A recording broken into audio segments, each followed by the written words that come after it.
So footwear. Footwear. We keep on saying, are they behind us or are they in advance of us?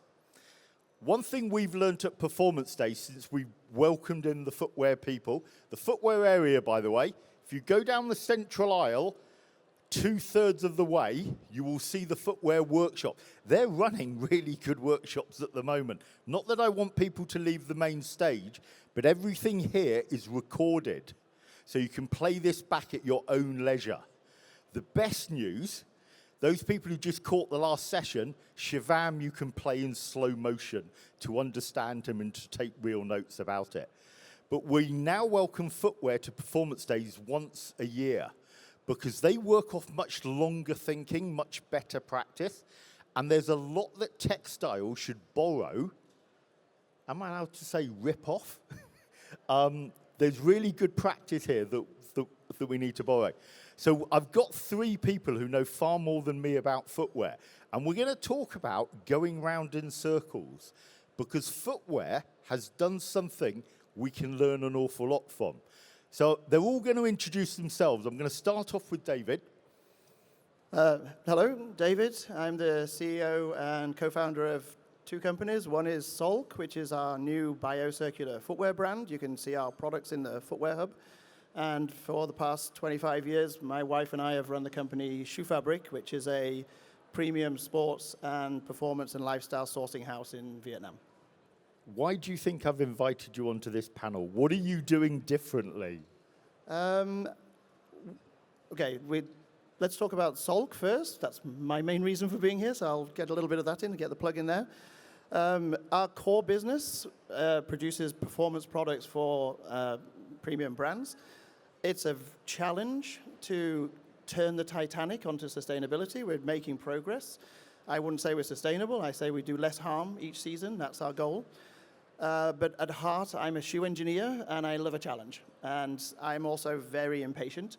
So I decided that we should skip to the end and try and prove that if it can be done, why shouldn't it be done? It started off as a 2-year project. It became a 6-year project. And literally last week, and my wonderful web creative company is here to support me today because they're from Munich.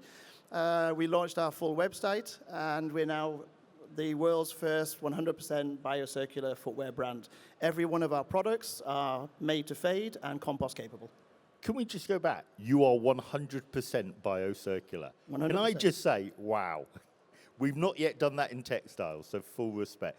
If I go over to you, Ins, who are you, who do you work for, and what are you adding to our panel? Hello, everybody. My name is Iris Anderie. I'm a chemist, and I am working at PFI. PFI is a test institute in Pirmasens. Pirmasens is a traditional shoemaker town, yeah? In former times, we had more than 100 shoe factories, and they founded this institute. It is made for research in shoes, sustainability, and for hazardous substances.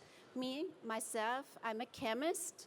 I am the head of the chemical department, and I know the hazardous substances in shoes and what is going on in sustainability. And finally, we have the guys from FastFeetGrinded, who I thought they just process shoes, but you're actually moved up to a better thinking level. Mike, introduce yourself, what you're meant to do, and how you are breaking the model. So I'm Mike from FastFeetGrinded.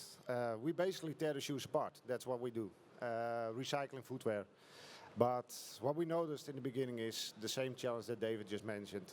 They're not willing to change. So we got some great granulates of the outsole, the midsole, but how do you bring it back into a new product again? And that's where we started to help brands design their footwear again from their old footwear. So that's what we did. And in the end, creating a system that can close the loop for brands, retailers, and so on. So, brilliant. Now, you guys can join in. We're using Slido if you've got questions at the moment. If you've never used Slido, it's a website. Put in sli.do, and the 7-digit code is 9652 105. I'm going to say that again in about 30 seconds time. So it's Slido, SLI.do. That will bring up a website. You'll get a code box to put in. There's a 7-digit code. You can ask a question and easily, or you can scan the piece of paper that Mark's holding at the moment. There's another piece of paper with a QR code down here. That number is 9652105. And that will enable you to pick a much better question than I'm going to be asking. I will also be coming out into the audience with a microphone. So can I just wish those people who know who I am, hide? Because Martin, I'm coming to you first. I've just given you a warning. Anyway, to kick off this discussion, you three are all very familiar with the industry. You're all doing things which are changing things within the industry, whether it's the process, whether it's actually how we measure and how the facts are different from where we think we really are, but actually the concept as well. If I go right to the end, what is the most annoying thing that you see in apparel that they need to change? If you had one thing you could say to the apparel industry, what are they not getting right? Are we talking apparel or footwear? We can talk either. Ideally, I want you to talk footwear, but we want something the apparel people can take out. I mean, again, I don't think footwear is getting a lot right yet, quite honestly. And the biggest takeaway that we've learned is go back to the way, I'm going to take a step back. I started in my father's factory 40 years ago when I was 17. At that time, my job was to learn how to come up with a new design every day, sample it that day, and allow him to sell it the next day, and then deliver the production if they bought it 4 weeks later. That was the standard business model in the early 80s for how the shoe industry worked. There was no inventory. There were no huge margins. We were at a 2-to-1 ratio of product price to retail. We're now at footwear, we're at 6 times on average for the big brands, 10 to 12 times for the luxury brands. And a big part of the margin challenge is dead stock and inventory and very long supply chain challenges. So for us with Solk, we asked ourselves, what do we really need? We need desirability, because sustainability is totally pointless unless you love the product. Nobody wants to wear an ugly sustainable shoe. All three of us on this panel are now nodding in what you're saying. This is the absolute key for us. So beauty first, sustainability just built in. And that was actually the hard part. If you're talking about performance products, going back to your original question, the challenge really is that you need durability. And durability typically requires either a natural product that has inbuilt durability like leather, which is not really relative necessarily to athletic wear in the sporting goods industry for apparel, or you need synthetics. And at the moment, the best synthetics that we're finding are the ones that have a true end of life.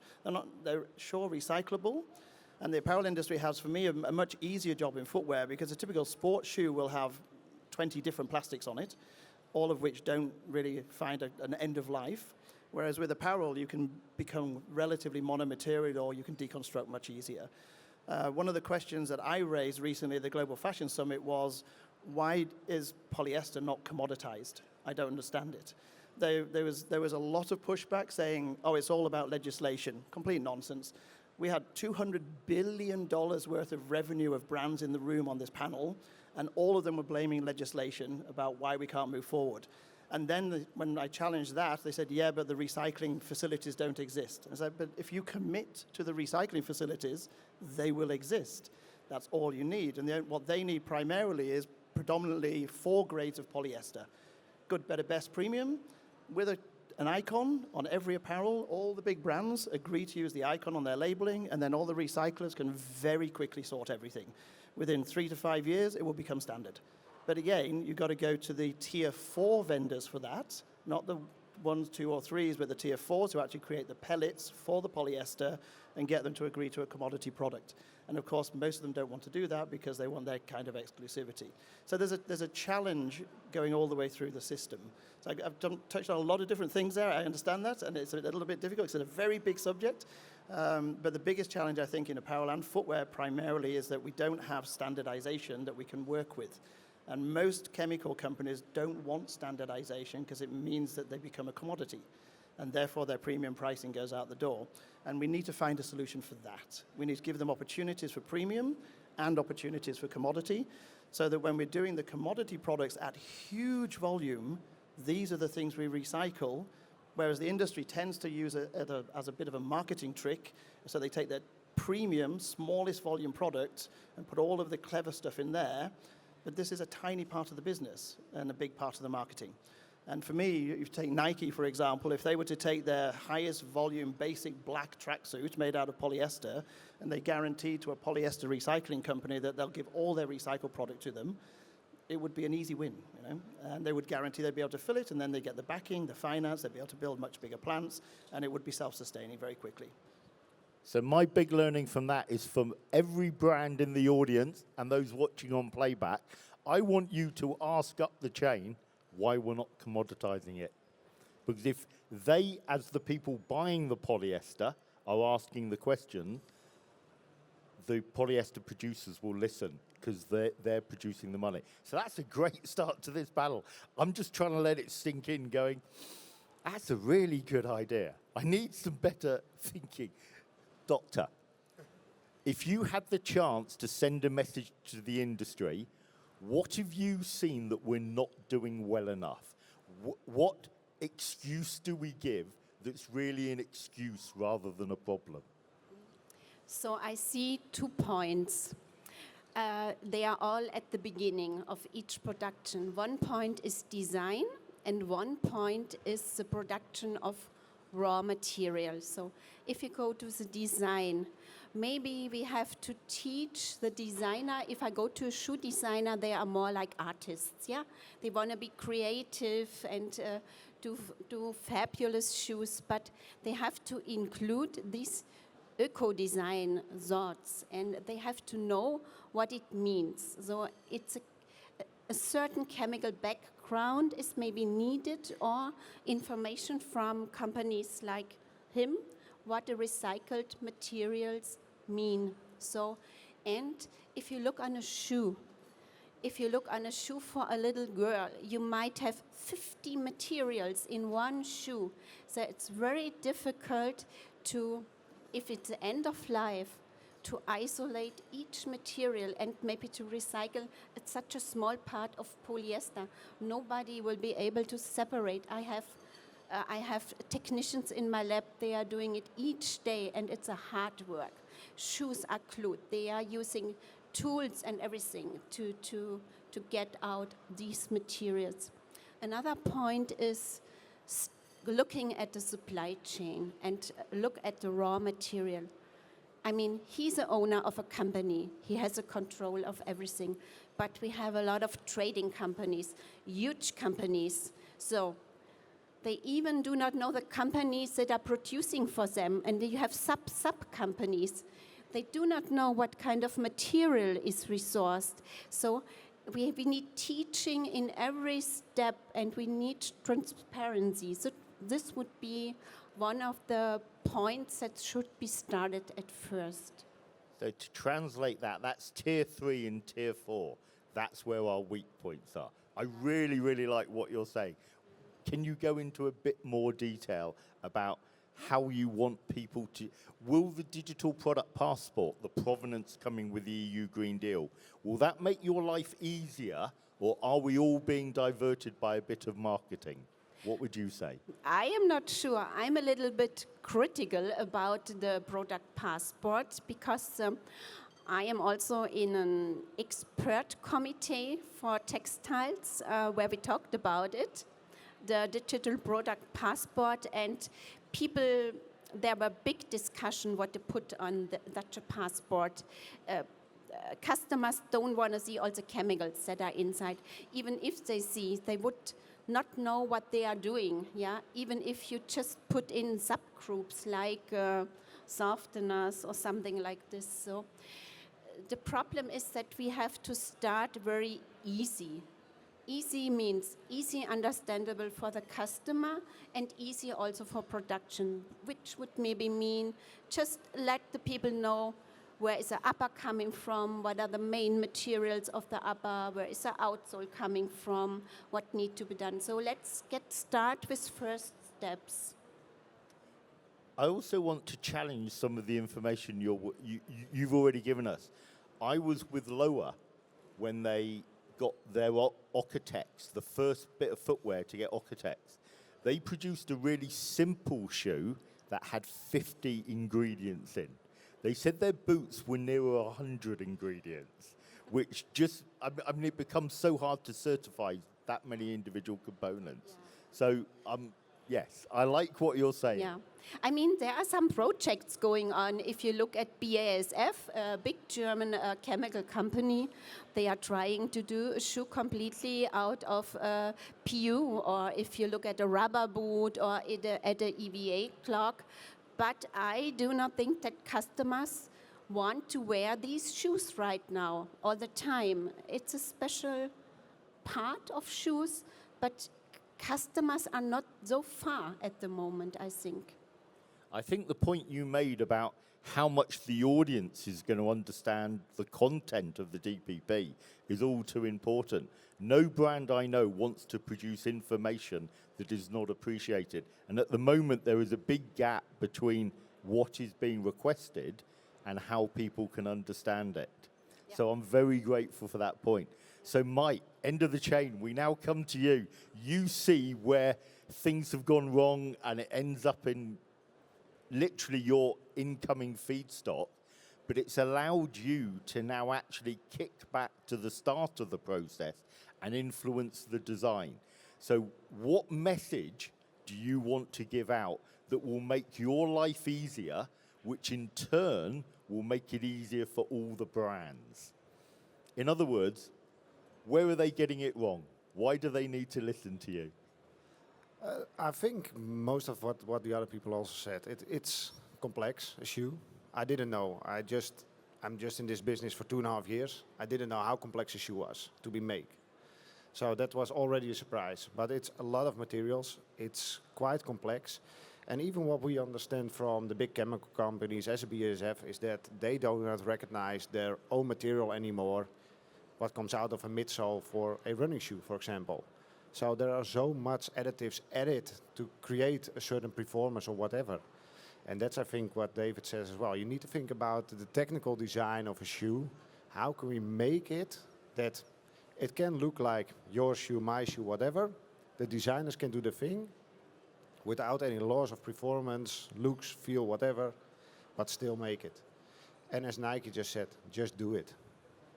Just do it. Just stop talking, just do it.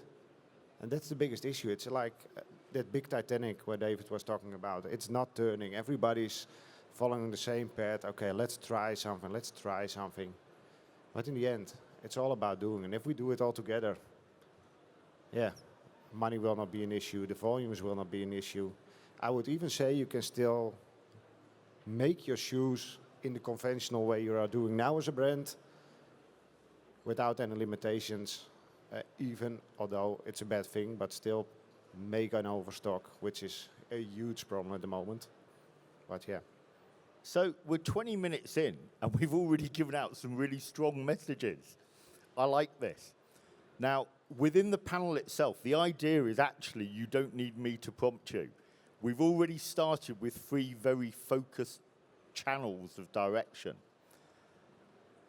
What are you really chuffed? What are you very happy that the shoe industry has done that possibly it doesn't know how well it's done? And if I just give you an example of this, the shoe industry has had cobblers who have always refurbished and kept shoes going for longer. And that was superb thinking. But then we moved to the running shoe, and for reasons of weight, we did not make either the outer sole replaceable, but we also built it in with almost a time period that the midsole would last for. In your lines of thought, should we be trying to build the everlasting shoe? Should we be trying to build the repairable shoe? Should we be trying to build the shoe suitable for end of life?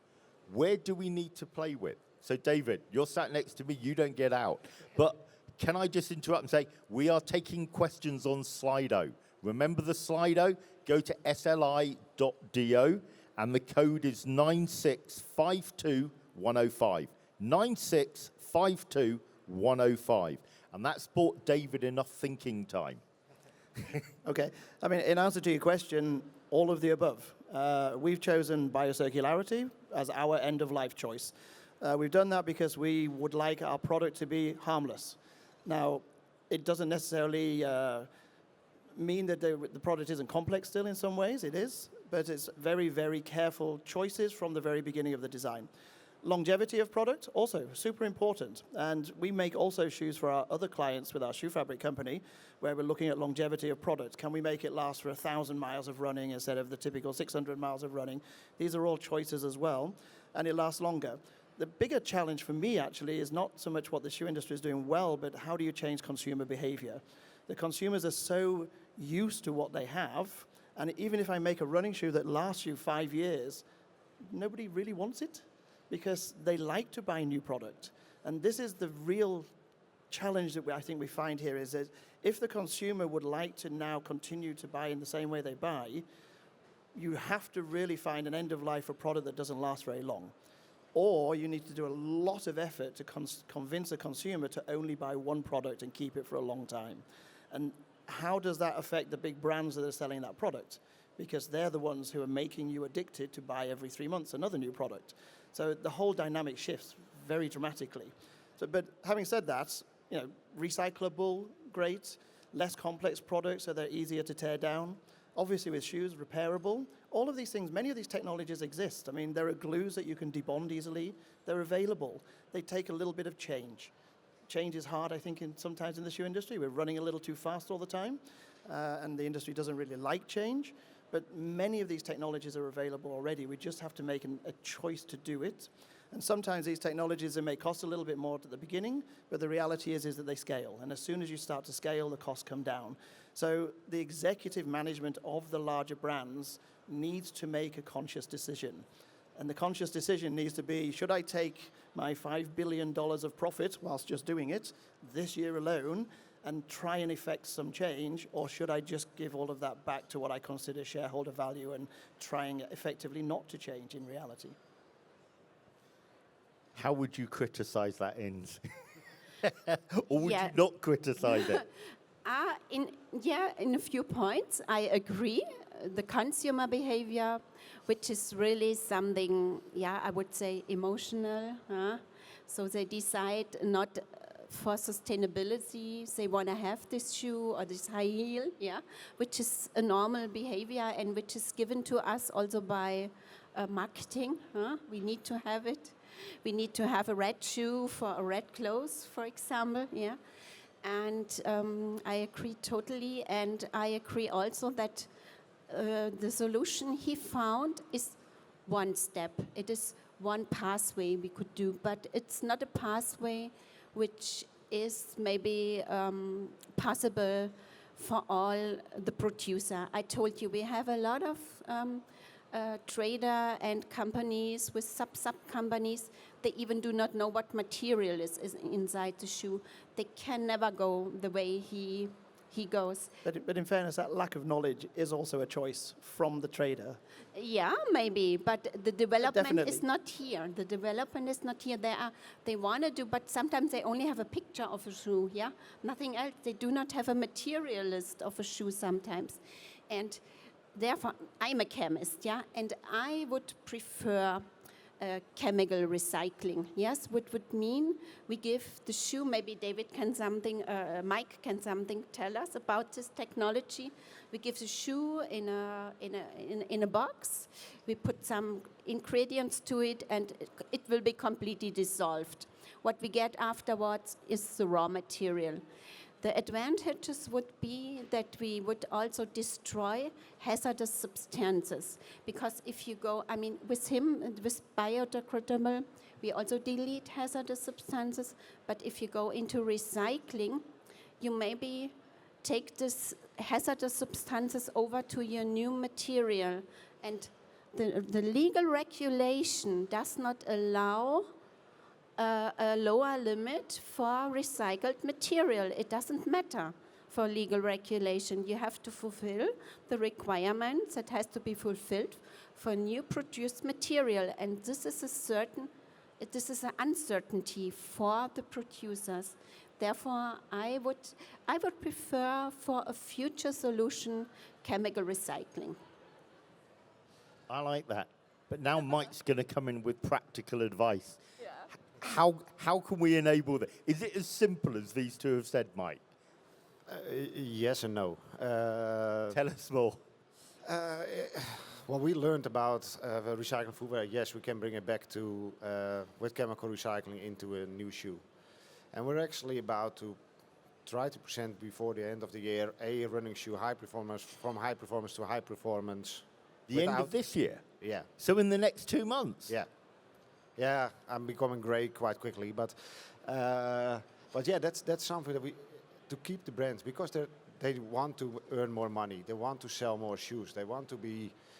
There are more people in the world, so and the business model. I had the business school of Italy coming, and they were, supported by a luxury brand, and those guys didn't even know what the business models of brands are, and how they make the money, and how they produce, and where the margins are. And that's something to understand. If you want to create a circular business model, you need to create where is the value for a brand, and how can they reuse their materials, reuse recycled material in footwear, with keeping the performance. And I think biodegradable, bio-based is a great solution. Chemical recycling is a great solution. The challenge that we had with the bio-based and biodegradable is that how you get it back. How do you get it back to the systems that can recycle that? We can recycle. We did a project with a manufacturer to recycle the upper, the polyester upper, and the biodegradable outsole, and we can bring back the biodegradable outsole, because we can separate the upper, the midsole, the outsole, get all the metals out, and then you can do it. So that's why we also try to get a supply chain in place to get back all the footwear. One of our customers designed a shoe for recyclability. They sold 1,000 pairs and only got 80 or 90 back from their customers. Might this be a Swiss manufacturer? No. Someone else. We will have to talk about this. Yeah. But yeah, that's the challenge. That's where the challenge is. Designing and making the footwear, I think it's doable already. But getting them back and getting them to the right people that can. We're not doing biodegradable recyclability. We need to send it to somebody else who can do that. But I can get the outsole that's made from biodegradable material and send it back to the people. We can recycle the polyester. The uppers, especially if we look at certain types of footwear, now talking about running, sneakers. But if we talk about safety footwear, for example, and one of the brands is here present, but it's a quite complex upper with anti-perforation, Gore-Tex layers, leather, text. To get those separated and to get those back into new footwear and new products again, that's quite a challenge. Midsole and outsole is doable without any doubt. But I like how you've introduced the thinking. Possibly have things in the shoe that we can reprocess. Possibly they're parts of the shoes that we need to separate and extend their life. So we're bringing in repair. So it's a warning.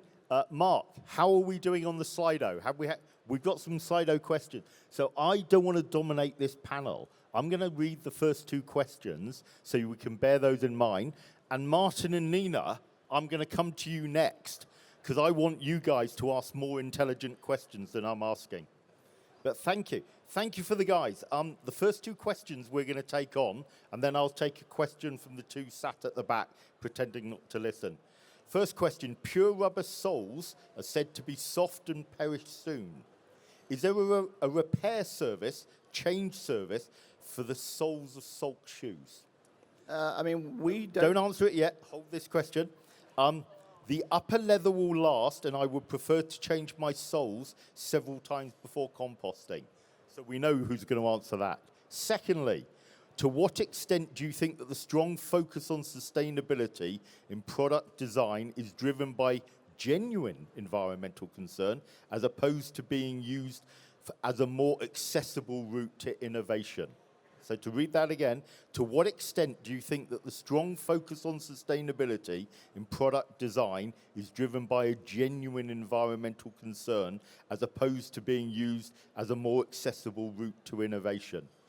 If the latter plays a role, do you think consumers are able to recognize the lack of legitimacy? So I'm looking to you two, especially you, Mike, to answer that question. So David, if we go to you on the question, pure rubber soles are said to be soft and will perish soon. Is there a repair service or a change service for the soles of Solk shoes? The upper leather will last, and I would prefer to change my soles several times before composting. I mean, a couple of things. First of all, we don't currently have the ability to repair ourselves. We literally launched our brand 2 weeks ago, so we need a little time to work. Are there that. partners that you can join together with? Possibly. Our challenge is that we have one very simple thing, that our product must be biocircular, which means I have to be able to put it back into the ground. Okay. If you repair the product yourself, I don't know what chemicals you're using to do that, and that stops us being able to do that. If you go to a regular shoe repair shop, they will use hazardous chemicals to resole your shoes. We're using chemicals that are very specific to our shoes, and we're using as little as possible, and a slightly extended process to ensure that we get the right bonding. So the short answer today is not really, but it's definitely on the agenda. First and foremost, we wanted to get a fully biocircular shoe out, and now we need to look at how we can extend the life as well. The upper materials as well are leather. Again, most people think leather is natural and therefore a good product. Hold on, you mean tanned leather? Tanned leather, and tanned leather is like the least natural thing you can have, actually. Someone say chromium? Yeah, quite. And again, leather tanning is designed specifically to stop the leather degrading.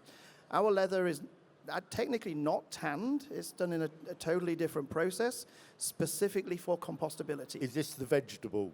It's puree? not that either. Oh. Everybody assumes. Are that you it is. allowed to say? No. Oh, okay, fair enough. But we will get there. We'll share more later. But it's a very, very specific process so that the leather will degrade at the end of its life, whereas normal leather and even vegetable tan leather won't. So your leather uppers may not last as long, but they will definitely last the lifetime of a normal lifestyle product today. Years, not weeks or months, for sure, if they're taken care of carefully. And I believe that the rubber outsoles will last a lot longer than people realize also. So could you repair? Yes. Would we take it back and put it in the ground? No. I like that. And also, this means the baton goes to Mike especially. But Inns, do chip in on this. The second question.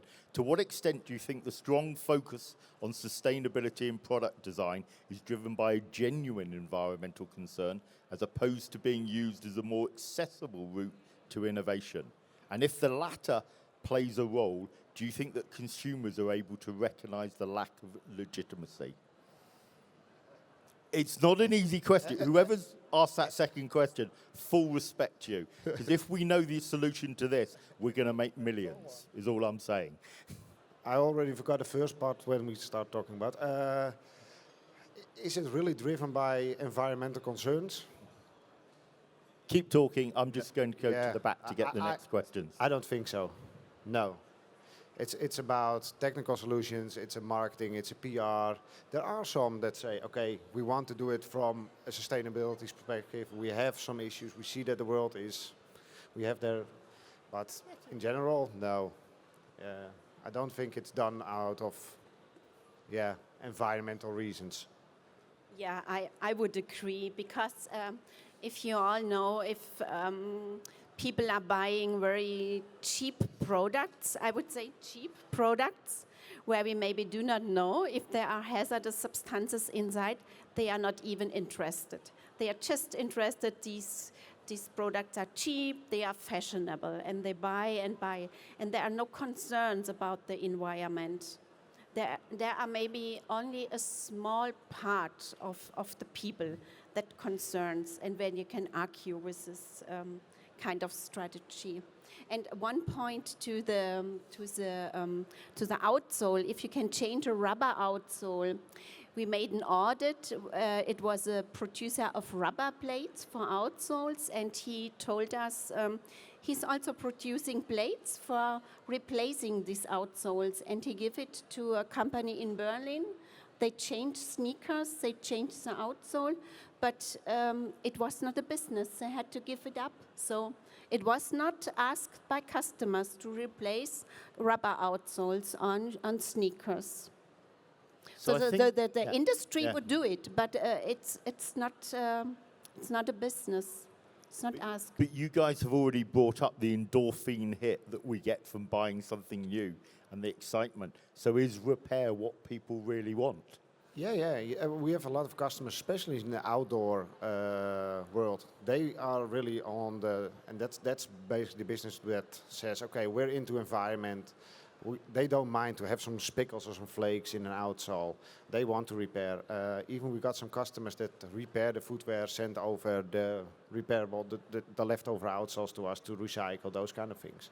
So it's becoming more and more, and it's coming back actually. I went to the leather conversation in the Netherlands with a bunch of Dutch shoemakers, and they were like, okay, yeah, we need to repair more, we need to do it, and we need to make the lifespan of a shoe last longer. I don't think you need to only repair the outsole. I think you also need to replace your insoles every time, but that's a whole different story. I like this. And I'm scanning the audience for questions, so do feel welcome to join in this conversation. But if I flip back to now something brought up much earlier, shoes actually have a relatively small footprint. When I look at the amount of carbon that goes into shoes, I'm talking tens of kilos of carbon.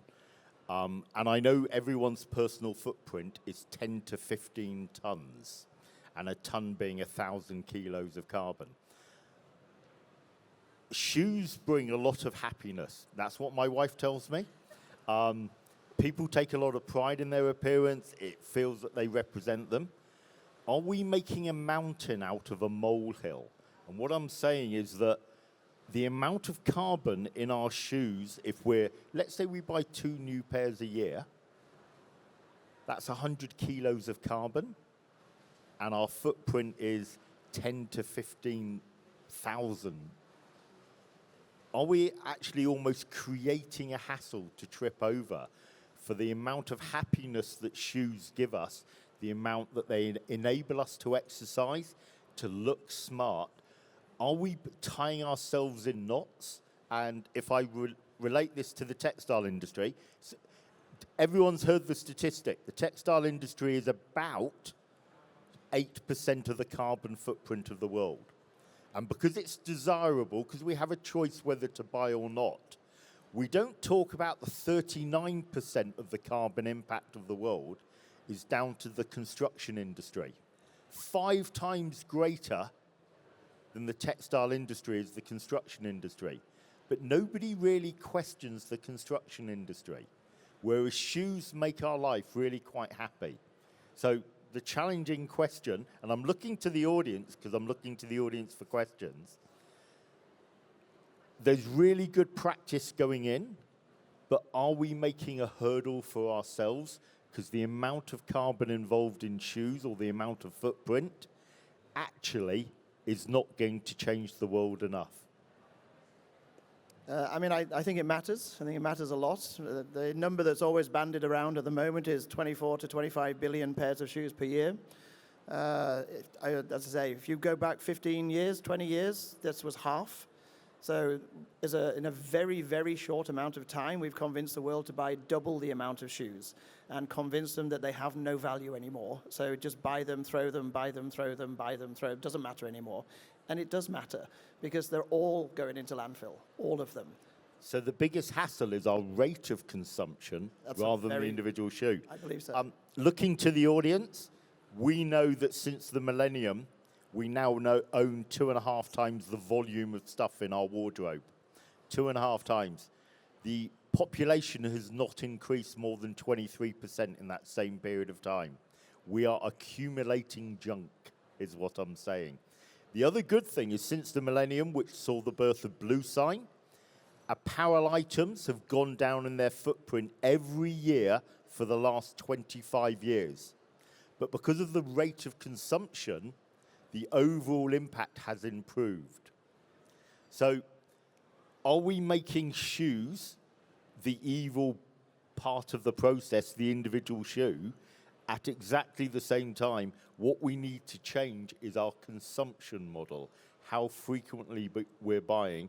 And David, to put you on the spot again, do people not love their shoes enough? I remember growing up, looking after them, adding care to them, being proud of them, whereas you've just given us statistics that make shoes sound like a a giveaway, use a couple of times? Please say. I mean, regrettably, I'm old enough to remember those days as well. My favorite shoe being a pair of red monk shoes with a Velcro strap when I was about 14. But yeah, I mean, I think we've lost value in consumer goods.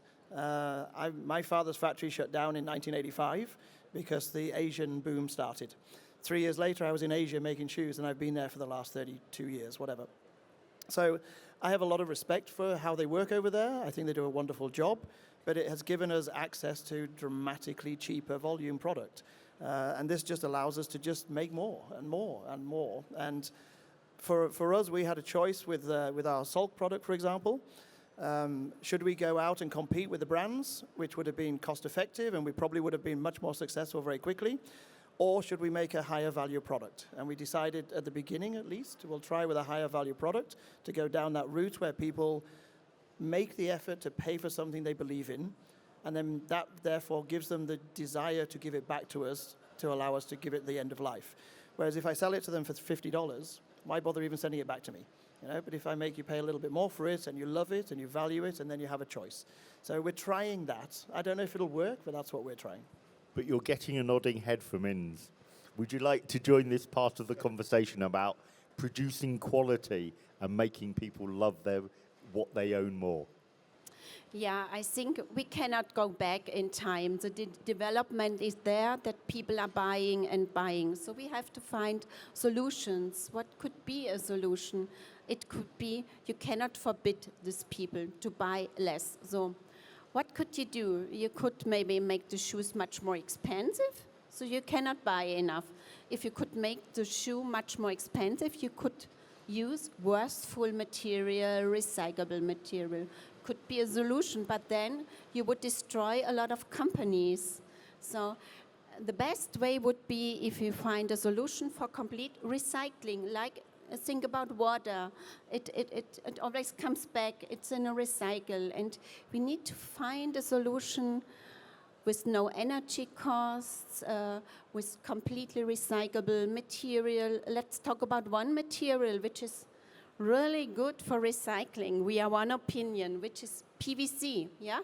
It's a very good material for recycling, but you know, it is often forbidden. People do not like it because it's chlorinated. But if we could keep all PVC, which is produced in a cycle, we could live and produce PVC again and again and recycle it. And there are so many points that where we can start changing something. And the problem is, I would say we have not the only one way to go. We need to try several ways, and we will see what kind of way can be made. Customers accept, companies accept, and we can also produce the materials, and we have a chance for recycling. I mean, he tried it and it worked. It's a really good example, but it will not work for each company. Yeah. Mike, how would you comment? Because these two are talking my language. They're getting me to nod my head. Bring some realism. Are we floating like fairies, or is what they're saying we need to adhere to? No, we're not floating like fairies, but you told me not to talk too much, so that's... no, but I think in general, if we look at the footwear now, we're talking about designing footwear for the future. Designing footwear for now. We already fucked up this world, sorry for the language, for a lot of years. As David said, I remember the days that... You didn't say the English version of the word. No. You're allowed to say that. So, but yeah, that's something that we did. We have a lot of footwear that's made in the old days, that's still needs to be recycled, that's going to landfill, to incineration, whatever. And we're not talking about also with recycling, where we're talking about the CO2 emissions, those kind of things. But it's also about the virgin feedstock. There comes an end to the virgin feedstock. How are you going to replace it? How are you going to solve that? And I just explained yesterday to somebody, I said, yeah, the earth is just like your body. If you take too much for it, you will notice the damage. So you need to give it time to relax and to recover. And that's something that we don't do. We always take, we want more. That's the same with buying shoes. We want more shoes, I want new shoes. So we need to find a solution to bring it back and to create that loop.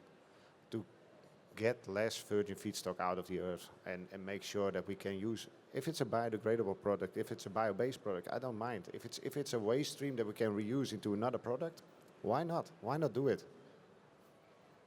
So I like what I'm hearing. I'm scanning the audience for questions. I have a killer question, which I'm going to give to the audience, to the panel now. But more importantly, does anyone else want to join in and throw points towards us? That's what I'm curious. It's your opportunity, because this panel's going to come to a shut in about 10 minutes' time. So what I now want to challenge the panel with, question that's coming on Slido. And whoever said this, full congratulations, because if we solve this, we live in a happy world. How do we change consumer behavior? Every marketing man wants a solution to this, but with shoes, how can we get people to think better and do better? What would you like to say to everybody? It's not an easy one. I mean, again, as with everything in life, it's complicated, and there's no one single answer, but offer them a choice. It's really as simple as that. I mean, simply offer choices. We're trying to create a more positive product choice. And if there isn't a choice, you just don't do it. If a $30 shoe from China is the same as a $100 shoe from Skechers, is the same as a $200 shoe from Nike, it's just a choice. So we need to be given choices. And I believe that there is a marketplace. It's relatively small, but there are definitely the alpha consumers. They need to come in and get it. They're the ones who bought the first flat screen TVs and the first iPhones, and look what happened. Very, very quickly, 15 years later, we're all running around with our iPhones in our pocket. We thought it was ridiculous at the time. So we need to be offered the option, and we need some people brave enough to accept that they can try and maybe fail and then try again and fail. But it predominantly comes from the executive C-suite. They have to make a call. And most big brands especially, that can have true impact, have the opportunity to have an impact on their largest product ranges at the lower price points.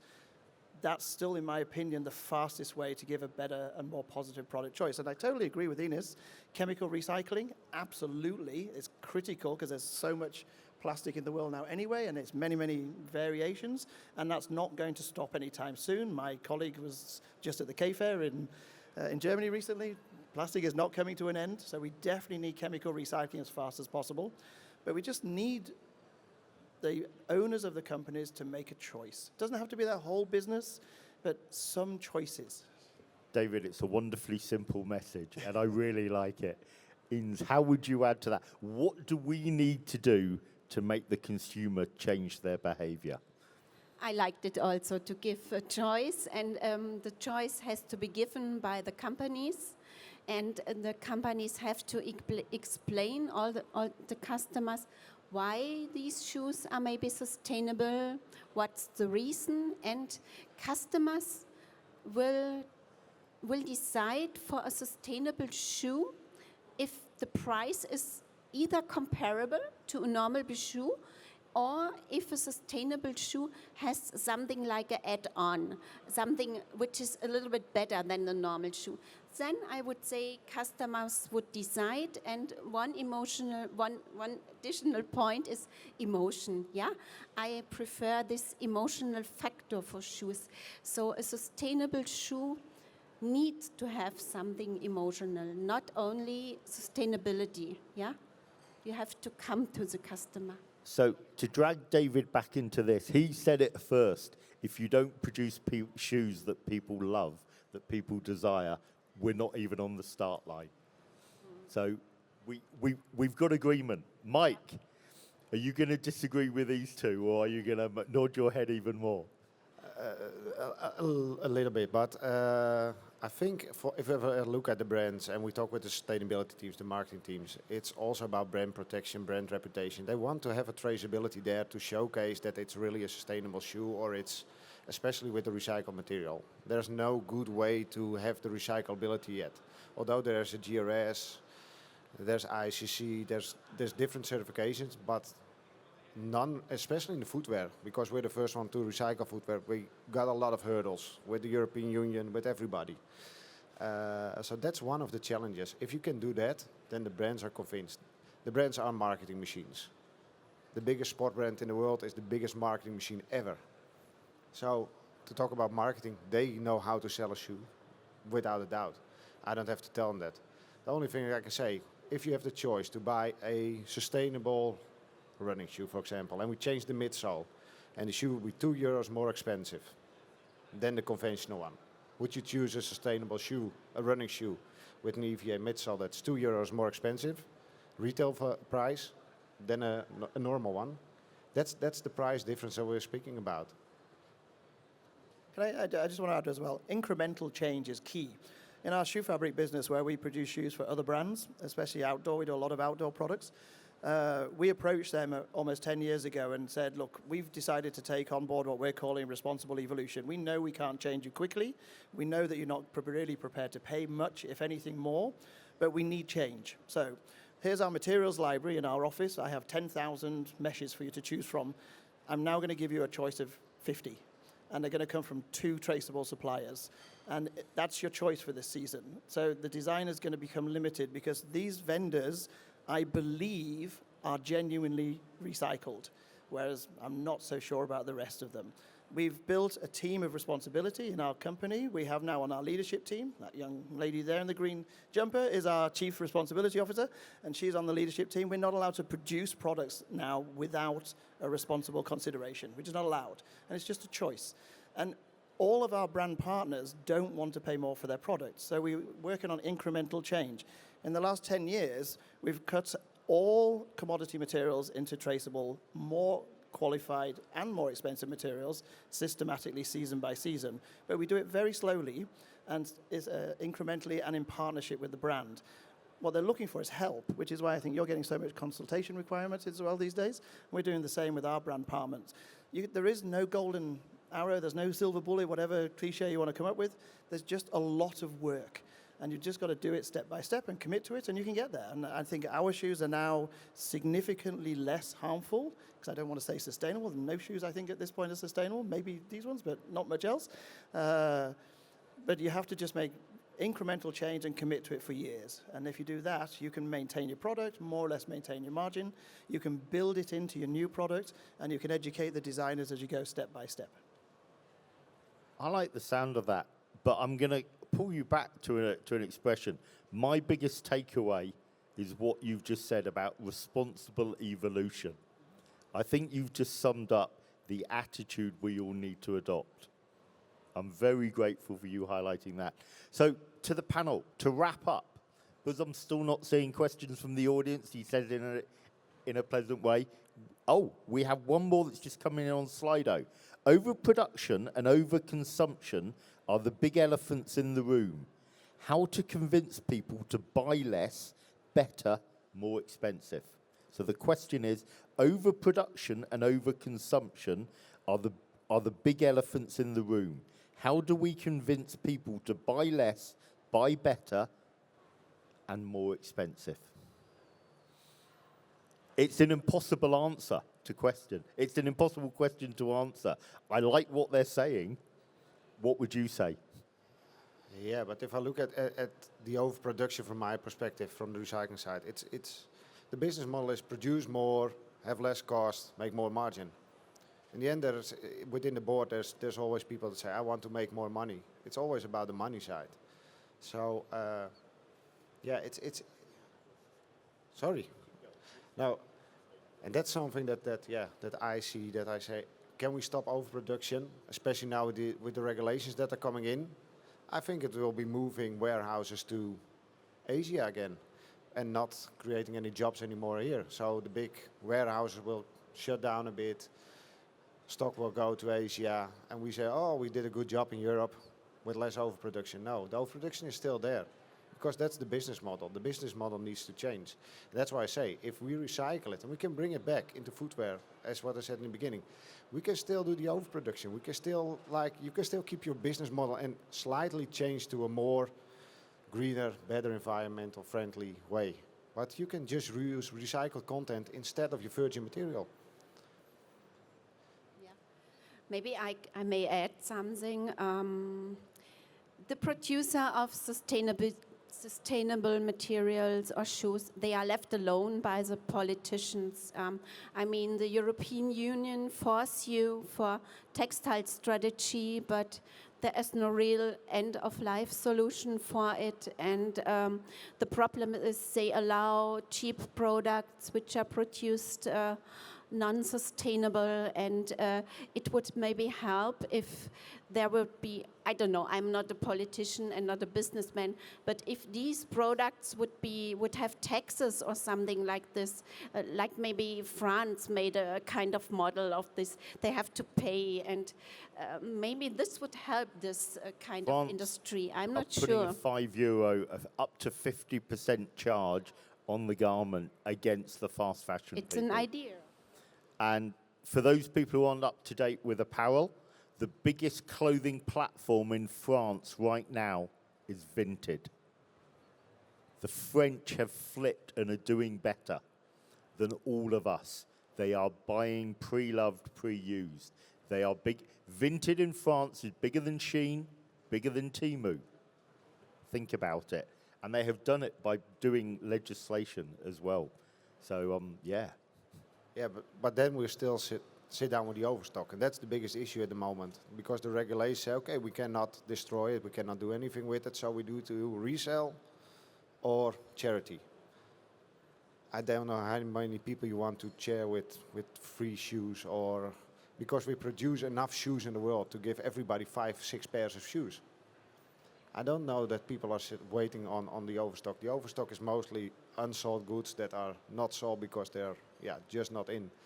Like, we want to wear it or whatever. And what are you going to do with it? So it's still stuck in warehouses, because if they cannot sell it and they cannot, what are we going to do with it? So that's one of the biggest questions that I have. And that's something that I see we are in contact with Refashion all the time about the footwear. They are sorting it out. They cannot burn it anymore. They cannot put it into a landfill, and they cannot ship it overseas. So all these sorters are now piled up with a bunch of footwear. And then? So what I'm picking up is we know where we should be. We're just not doing it. So if I turn to the audience, I'm going to mention the Louis Vuitton statistic. Are you guys up to date with the last sustainability report from Louis Vuitton? Stick your hand up if you've heard of what they announced very recently. I'm not seeing anyone. Louis Vuitton's profits have gone up. Their impact has gone down because they've killed overstock. Why aren't we learning the lesson? Is what I'm saying. But to wrap up the panel, what message do you want our audience to take away? And I've got the microphone, so I'm going first. So I'm going to come back to what David said. Responsible evolution. That is our thinking. We know what we need to do. We just need to do it. David, what do you want to say to the audience? Mostly, I just want to ask everybody to really think about what will happen to their product when they're finished with it. That's the very simple thing to do. And again, we all want to have a relatively non-complex life these days. We're living in the world of Instagram. Everything's very fast. We want to live on taglines and buzzwords. But at the end of the day, buy something and think, what am I going to do with this when I'm finished with it? And just think about it. Think about the end of life of your product and buy more consciously. Mike, over to you, please. Yeah, indeed. If we want to recycle the footwear as we do, we need the footwear. So don't throw it in the trash or whatever. Make the effort to bring it to a collecting bin or send it back to a brand or whatever, but make the effort. If you don't do it, you're just as worse as the brand themselves. Now, Ins, you have the greatest overview from your position. What do we need to learn from this panel? I would say producers should start with first small steps and see what they can do and then go on and on. Maybe they can have a strategy for end of life, but then start with first small steps and do not be irritated what other companies are doing, and just do what you can do and do not feel bad about it. And on that point, can I ask the audience, please, these three have had to put up with me asking dumb questions.